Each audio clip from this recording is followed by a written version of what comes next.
ispoortiin jaalala, ispoortiin tokkummaadha, ispoortiin humna, ispoortiin dinagdeedha, ispoortiin turizimiidha.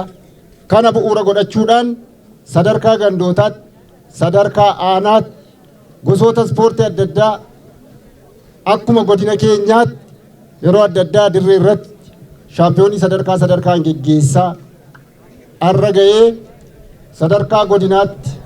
dhufuu keessan nutis akka godina keenyaatti beekamtii guddaa isinii kennaa. Sadarkaa naannootti akka biyya kanaatti ispoortessitoota ciccimoo fi goota ta'an gumaachaa kan ture bara kanas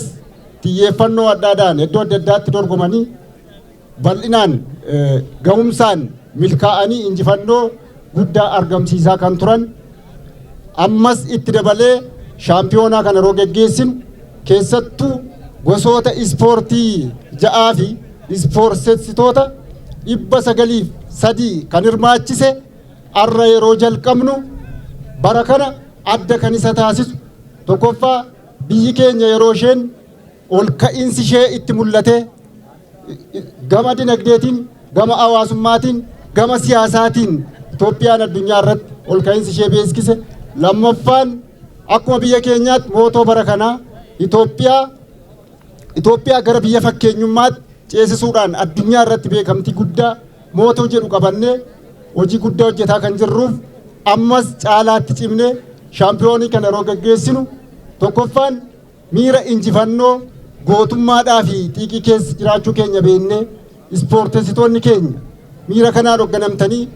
dorgommii kan akka geggeessitan kabaja guddaa sinii dhaamaa.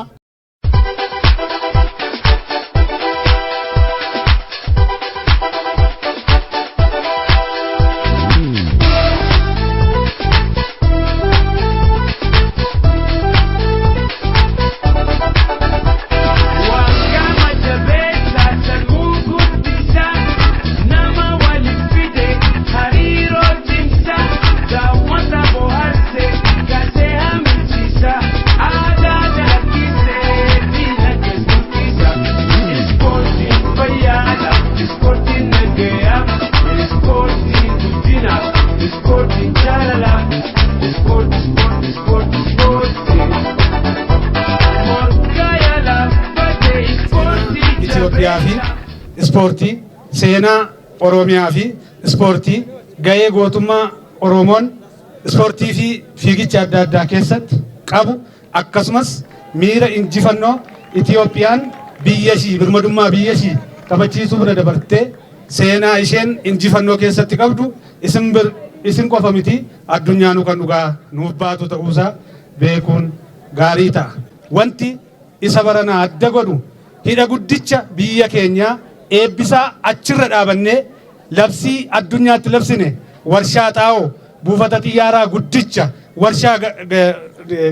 gaazii uumamaa baasu yeroo itti addunyaaf